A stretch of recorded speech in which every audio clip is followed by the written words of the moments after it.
저는 올해로 결혼 3년 차에 접어든 32살 여자입니다. 작년 연말에 아이를 낳고 지금은 육아휴직을 하고 있지만 2년 육아휴직이 끝나면 다시 회사에 복직을 해서 일할 계획이에요. 오늘 제가 사연을 보내려고 어렵게 결심하게 된 이유는 이기적인 시댁 식구들과 그 중에서도 정말 심각한 시어머니에 대해서 한번 이야기해보려고 합니다. 저희 시댁 집안 이야기긴 하지만 다른 분들에게 들려드리고 같이 욕이라도 실컷 하다 보면 응어리진 제 마음이 조금은 풀릴 수 있지 않을까 싶네요. 저희 시댁은 남편이 대학 졸업을 하기 전에 아버님이 돌아가셨어요. 남편에게는 4살 위로 형이 하나 있고 저희 결혼하기 2년 전에 먼저 결혼을 해서 나가서 살고 있었기 때문에 저희가 결혼할 때는 남편이 어머님이랑 단둘이 살고 있었죠.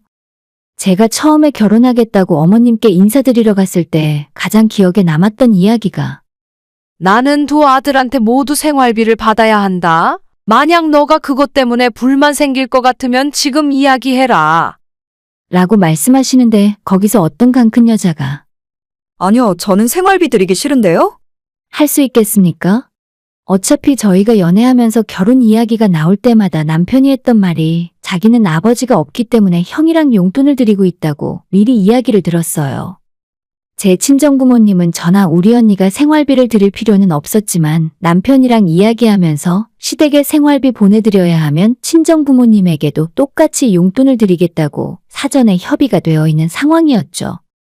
미리 알고 있는 사실이었지만 막상 어머님 입에서 너무나 당당한 표정으로 저렇게 말씀하시니까 조금은 신기하기도 했고 어머님이 기가 엄청 센 분이구나 싶었습니다. 처음부터 별로 기대도 안 했지만 시댁 재산은 어머님 살고 계시는 집 한 채뿐이라서 결혼할 때 시댁 도움을 받지는 못했어요. 그런데 친정아빠가 언니 시집 갈 때 형부가 집을 해왔기 때문에 아빠가 형부 차를 바꿔줬었거든요. 하지만 이번에는 제가 시댁에서 아무것도 못 받고 결혼을 하니까 차마 남편 차를 바꿔주지 못하고 저를 따로 불러다가 통장에 3천만 원을 현금으로 넣어주셨어요. 너네 살면서 필요할 때 너가 알아서 써. 내가 둘째 사위도 차를 바꿔주려고 돈을 좀 모아두고 있었는데 사돈댁 형편이 안 돼서 아무것도 못 해주시니까 내가 먼저 나서서 하기가 좀 그렇네. 라고 말씀하셨습니다. 남편은 능력 있고 성실한 사람이고 솔직히 저희 두 사람 사이는 좋습니다. 남편이 결혼하기 전까지 시어머니한테 용돈 드리면서도 악착같이 돈을 모아놨고 제가 회사 다니며 모아둔 돈과 합치니 전셋집도 구할 수 있고 혼수까지 다 맞출 수 있었습니다. 아빠가 주신 3천만 원은 결혼 생활 3년이 지났지만 아직도 통장에 그대로 갖고 있어요. 당장은 제가 크게 돈 쓸 곳도 없었고 사소한 일에 아빠가 주신 돈을 차마 함부로 쓰지도 못하겠더라고요. 나중에 우리가 집이라도 사게 된다면 그때나 꺼내서 집값에 보탤 생각입니다. 착하고 성실한 우리 남편과는 달리 아주버님과 형님은 능력은 부족한데 욕심은 많아요. 형님은 이 집안에 들어오고 나서 지금까지 아이 둘 낳고 쭉 집안일만 하고 계신 전업주부고 아주버님은 작은 중소기업에서 대리로 일을 하고 있습니다. 나이가 조만간 40이 넘었는데 과장 진급도 못하고 계속 제자리를 맴돌고 있어요. 웬만하면 나이 차고 경력 차면 회사 측에서 진급을 시켜줄 텐데 근무 태도도 안 좋고 열심히 일도 안 하니까 그냥 그만두고 나갔으면 하는 눈치더라고요. 남들은 휴일에 출근하고 잠을 쪼개서 어떻게든 진급하려고 난리인데 저렇게 태평한 사람이 또 있을까 싶었습니다. 하지만 내 남편이면 화를 내고 바가지를 긁어서라도 어떻게든 열심히 하라고 시키겠지만 그 집안은 아주버님은 물론이고 형님마저도 천하태평이시라 벌면 버는 대로 여행 다니면서 다 써버리고 없으면 또 없는 대로 안 먹고 안 입으면서 살고 있습니다. 이렇게 써놓고 보니 제가 피곤하게 사는 사람인 것 같고 아주버님 내외는 걱정 없이 행복하게 사시는 중인 것 같네요. 아주버님과 달리 저희 남편은 정말 착하고 성실한 사람입니다. 학창시절부터 열심히 노력해서 대학도 비교적 좋은 대학 나왔고 집안 형편 때문에 국립대학을 장학금 받고 다니면서 취직도 일찍 하고 모자란 장남 대신 어머님 생활비 드리면서 살아왔죠. 연애할 때부터 생활력 있고 믿음직스러운 모습이 너무 좋았고 지금도 남편으로서도 100점, 아이 아빠로서도 100점입니다. 다만 딱 한 가지 아쉬운 점이 있다면 자기 엄마나 형에게 너무 휘둘리면서 살아요. 그쪽 집안 사람들이 남편을 제외하면 다들 생각하는 것도 이상하고 모였을 때 입심들이 좋아서 조용한 성격의 남편을 쥐고 흔들어듭니다. 제가 남편과 결혼한 이후로 자기 식구들 때문에 스트레스 받는 것을 옆에서 지켜봐왔었고 어떻게든 제 편을 들어주고 시모의 잔소리까지 막아주려 노력을 했던 사람인데 원체 성격이 부드러운 사람이라 그동안은 시댁이 헛소리를 해도 딱 잘라서 끊어내지 못했어요. 아무튼 다시 시어머니 이야기를 해보자면 요즘 시대에 정말 맞지 않는 쌍팔년도에서 온 듯한 그런 시모입니다. 결혼할 때 해주는 거 하나 없었지만 시모 대접은 제대로 받으려 하시고 웬만한 시집살이도 기본적으로 하시더라고요. 아직 제가 아이 갖기 전인 신혼 시절에도 저랑 남편이 출근하고 나면 빈집에 비밀번호 누르고 들어와서 냉장고에 반찬은 잘 있는지 제가 청소 빨래는 제대로 하는지 일일이 감시하고 가셨어요. 본인 마음에 들지 않는 건 기억하고 반드시 꼬투리 잡았다가 뭔가 저한테 마음에 안 드는 일이 있을 때 그걸 핑계 삼아서 분풀이를 하셨습니다. 이런 일이 있음에도 불구하고 제가 지금까지 3년 동안 이 결혼 생활을 유지하고 참고 살아온 이유는 순전히 남편 덕분이었죠. 시어머니가 제 속을 다 뒤집어 놔도 남편이 대신 사과하고 제 기분을 금방 풀어줬어요. 아무리 시어머니가 집에 찾아와서 잔소리를 하고 저를 못살게 굴어도 딱 그때 그 순간만 참고 넘어가면 끝이니까 어떻게든 참고 견디며 살 수 있었어요. 시댁에는 3년 전 남편이 결혼하고 빠져나오면서 어머님 혼자 남으셨고 다행히 지금 살고 계시는 아파트가 대출도 다 갚았기 때문에 나라에서 나오는 돈과 아주버님네와 저희가 한 달에 50만 원씩 드리는 생활비로 그럭저럭 큰 문제 없이 살고 계시는 중이죠. 저희는 맞벌이를 하고 벌이가 조금 나은 편이라 그 정도 드려도 괜찮은데 아주버님 쪽은 외벌이에 여유가 없어서 많이 힘들어하는 것 같았어요. 시어머니는 아버님 돌아가시고 얼마 안 지나서 일을 해본 적도 있었다는데 1년 만에 일 못하겠다며 다시 집에 들어앉으셨어요. 그러니 시댁 집안에 돈이 있을래야 있을 수가 없었죠. 문제는 몇 달 전에 어머님이 저희에게 하신 말씀이었어요. 모처럼 시댁에서 온 가족 다 모여서 저녁을 먹고 있었는데 그때 어머님께서 하시는 말씀이 요즘 물가가 너무 올라서 니들이 주는 100만 원으로는 도저히 못 살겠다. 두 형제가 50만 원씩 주고 있던 생활비를 올려달라는 것이었죠. 제가 어머님이 정부에서 얼마나 받고 계시는지는 모르지만 그때 큰아들은 혼자 돈 벌며 아내와 아이를 먹여 살리느라 등골이 휠 정도고 저희는 아이 낳고 육아휴직하는 상황인데 이 타이밍에 용돈을 올려달라고 하니 저희 입장에서도 참 난감하더라고요. 남편과 저는 꿀먹은 벙어리가 되어 차마 아무런 말도 못하고 입을 꾹 다물고 있었어요. 이게 참 효도를 해야 하는 건 당연한 일인데 다들 목구멍이 포도청 아니겠습니까? 시어머니 용돈 50만 원 드리고 우리 친정에 30만 원씩 드리면서 사실 남편과 저도 한 달에 용돈 20만 원씩만 쓰고 있어요. 한참 친구들도 만나고 하고 싶은 것도 많은데 20만 원으로 살려니 정말 죽을 맛이었지만 뱃속에 애는 태어나는데 아직 집도 못 샀고 맞벌이를 하고 있다지만 너무 까마득해서 먹는 데 쓰는 돈까지 아껴서 저금할 수밖에 없는 상황이었습니다. 제가 육아휴직하는 동안 수입도 줄어들고 월급 받으면 한 달 쓰는 돈을 10,000원 단위까지 세세하게 정리해서 사용했어요.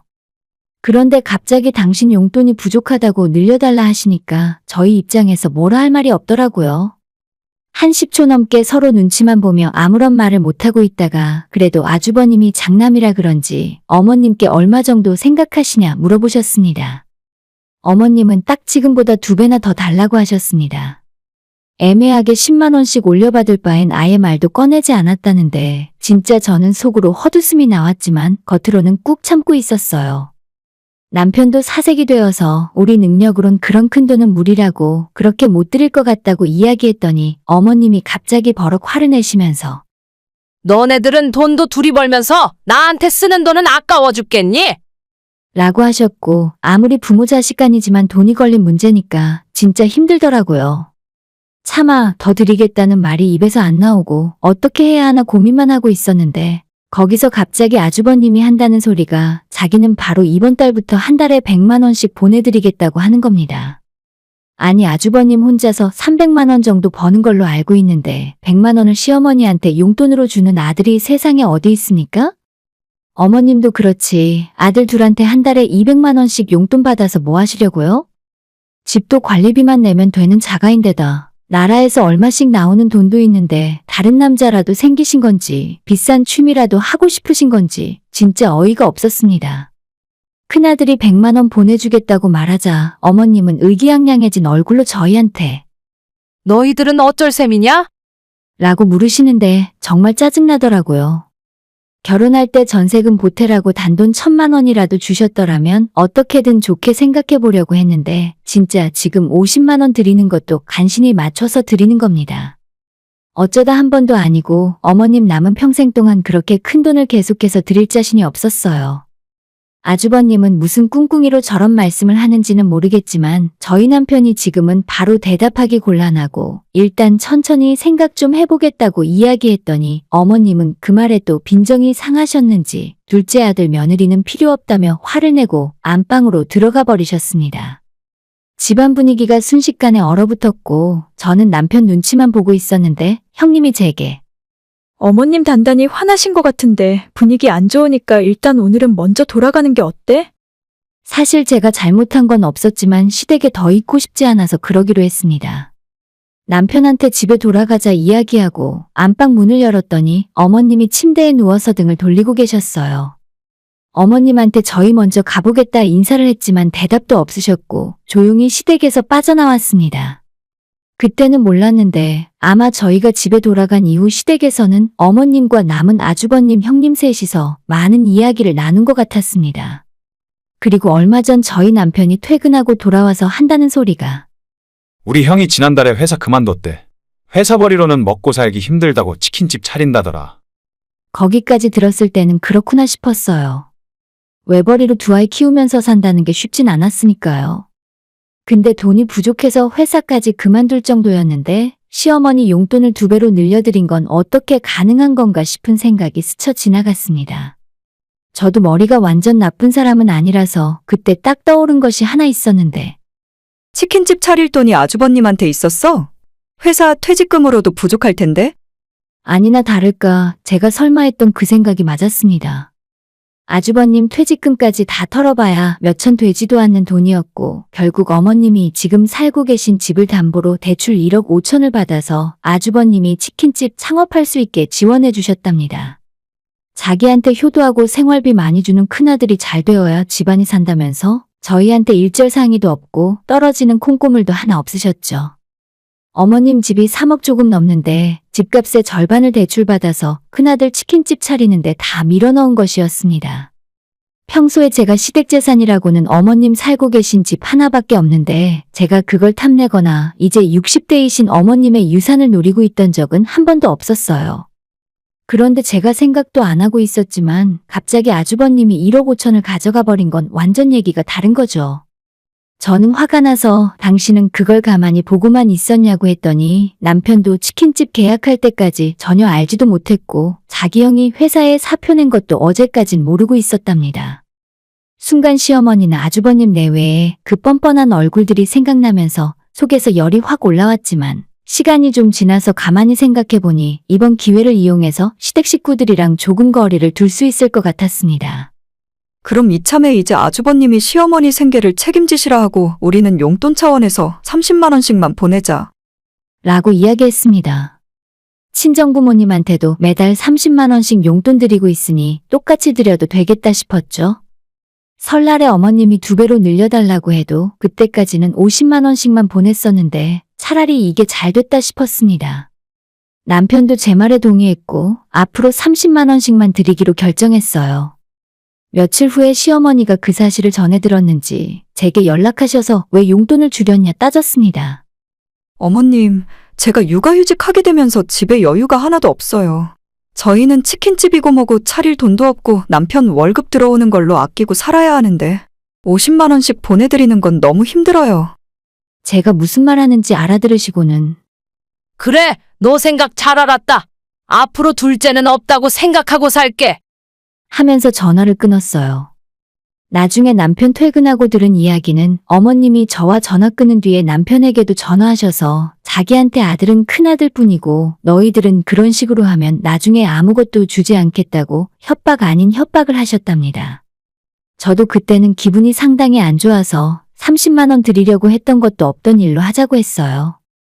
어머님 재산의 절반이 투자된 아주버님의 치킨집은 얼마 지나지 않아 오픈을 하게 되었고 저희는 아주버님과 시어머니가 저희에게 선전포고를 했다고 생각하고 개업 축하 화환도 보내지 않았습니다. 서로 연락도 하지 않았고 만나러 갈 일도 없었죠.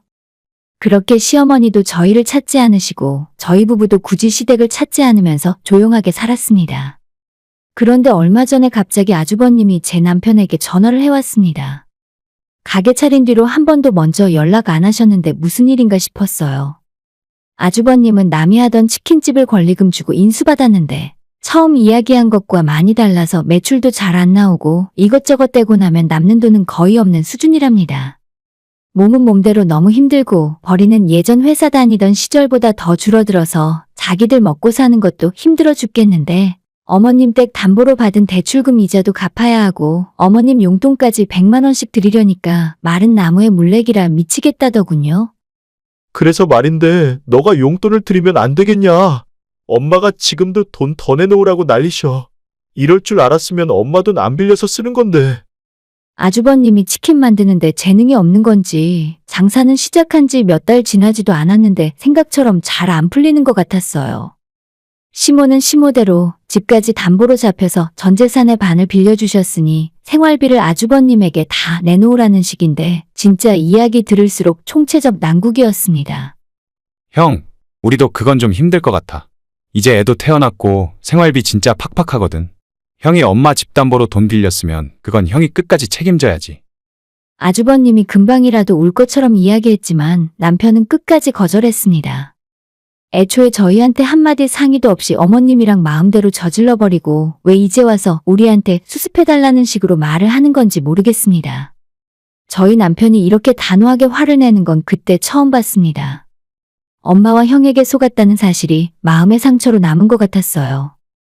나중에는 아주버님에 이어 어머님까지 합세해 저희에게 생활비를 50만 원씩이라도 달라며 너 자꾸 그런 식이면 내 유산은 전부 형한테 주고 갈 거다. 하고 협박하시는데 어머님한테 남은 것이 있긴 한가요? 한 집은 멀쩡히 잘 다니던 회사 그만두고 치킨집 차려서 망해가고 있고 앞으로 남은 대출과 두 집 생활비를 어떻게 감당해야 할지 답도 안 나오는 상황인데 우리 보고 같이 망하라는 소리처럼 들렸어요. 남편은 30만 원씩 보내드릴 수 있지만 그 이상은 곤란하다고 했더니 어머님이 화를 벌컥 내면서 그깟 푼돈 필요 없으니까 보내지 말고 앞으로 너희들은 얼굴 볼 일이 없을 거라는 말을 마지막으로 전화를 끊으셨어요. 그 뒤로 지금까지 어머님이 저희에게 먼저 연락을 한 적이 없습니다. 아주버님네 치킨집은 정말 위기 상황인 것 같고 하나 있던 직원마저 내보낸 뒤로 집에서 살림하던 형님이 치킨집에 나가서 같이 일을 하고 있다고 해요. 조카들은 어머님이 하루 종일 봐주신다는데 저와 남편의 생각으로는 조만간 어머님이 집을 팔고 합가해서 같이 살지 않을까 싶습니다. 저희가 너무 매정하고 정없이 사는 것일 수도 있지만 온 집안이 다 같이 망할 수는 없잖아요? 우리도 아직 집을 못 샀고 전세 떠돌아다니는 신세인데 누가 누굴 돕겠습니까? 기분은 좀 찝찝하지만 당장 어머님한테 드리던 용돈은 안 드리게 되어서 부담이 조금은 덜하긴 하네요. 어찌어찌 짜내면 예전처럼 다시 50만 원 정도는 보내드릴 수도 있을 것 같은데 어머님 쪽에서 먼저 인연을 끊으셨기 때문에 저희도 그냥 가만히 있으려고요. 효자 큰아들만 있으면 된다고 하셨으니까 아주버님이 잘하시겠죠. 저희는 그냥 우리 세 식구 잘 먹고 잘 사는 것만 신경 쓰고 살겠습니다. 오늘의 사연은 여기까지입니다. 구독과 좋아요, 알람 설정 부탁드려요. 다들 행복하시고 좋은 하루 되세요.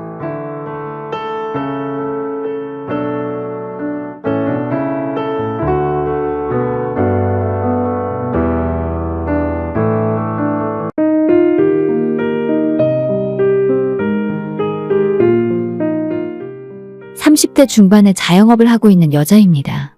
결혼한 지는 5년이 넘었고 아이는 결혼 전부터 남편과 합의하에 낳지 않기로 결정했습니다. 얼마 전까지는 큰 문제 없이 살고 있었지만 제 결혼 생활이 처음부터 지금까지 전부 사기극에 불과했고 남편과 시모의 시커먼 속내를 알게 되었어요. 제가 선택할 수 있는 건 두 사람 모두 손절하고 다신 얼굴 보고 살지 않는 것만이 답인 것 같습니다. 저는 대학 졸업하고 첫 직장에 취직했을 때 월급을 받고 많은 실망감이 들었어요. 제 스펙에서 나쁘지 않은 중견기업에 들어갔지만 세금과 각종 공제를 떼고 났더니 250만 원 조금 넘는 월급을 보고 직장 생활로는 절대 큰 돈을 벌 수 없다는 사실을 그때 바로 깨닫게 되었습니다. 딱 1년 채워서 퇴직금 받고 악착같이 돈을 모아서 2천만 원을 만들었어요. 그리고 장사를 하고 싶다고 부모님을 설득해서 2천만 원을 더 빌렸고 처음에는 작은 토스트 집을 차렸습니다.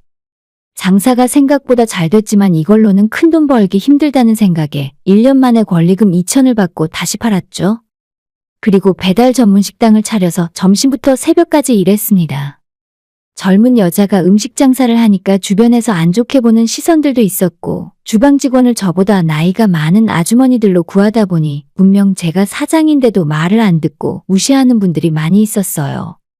많은 시행착오를 겪고 지금은 젊은 친구들 위주로 직원들을 구성하고 메뉴도 많이 늘렸고 한 달에 매출은 이래저래 1억 이상은 나오는 것 같아요. 당연히 전부 제가 버는 돈은 아니고 재료비, 인건비 이것저것 뗄 거 다 떼고 나면 사장 몫으로 떨어지는 돈은 20% 정도 남겨가고 있는 것 같습니다. 장사하시는 분들은 아시겠지만 저도 하루 12시간 주 6일을 직접 일을 하고 있는데 고생하는 것에 비해 돈을 많이 벌고 있다고 생각하진 않아요. 다만 단골이 쌓여가고 꾸준히 매출이 늘어나고 있어서 다행이죠. 그래도 제 또래 회사 다니며 월급 받는 친구들에 비해서는 적지 않은 돈이고 주 6일 일을 하다 보니 돈 쓸 시간도 없고 놀러 다닐 시간도 없어서 그동안 제 통장에는 돈이 차곡차곡 쌓여갔어요. 재테크의 재자도 모르고 일만 할 줄 알았던 저였기 때문에 돈이 모여도 어떻게 굴려야 할지 몰랐습니다. 결국 부모님이 가만히 통장에 돈을 썩혀두지 말고 나중에 시집갈 때 대비해서 집이라도 하나 사두라고 해서 전세 끼고 5억 정도 하는 아파트를 하나 사두었었죠. 그때는 부모님 집에서 살고 있으니 당장 들어가 살 집이 필요한 건 아니었고 결혼할 남자는커녕 장사 시작한 뒤로 평범하게 만나서 연애하던 남자도 없었기 때문에 일단 집 먼저 사놓으면 나중에 어떻게든 되겠지 하는 생각이었어요. 하지만 결혼 준비한다는 생각으로 집을 먼저 사뒀더니 얼마 후에 생각지도 못한 인연이 생겨서 연애를 시작하게 되었고 눈이 맞아 1년 만에 결혼까지 하게 되었습니다.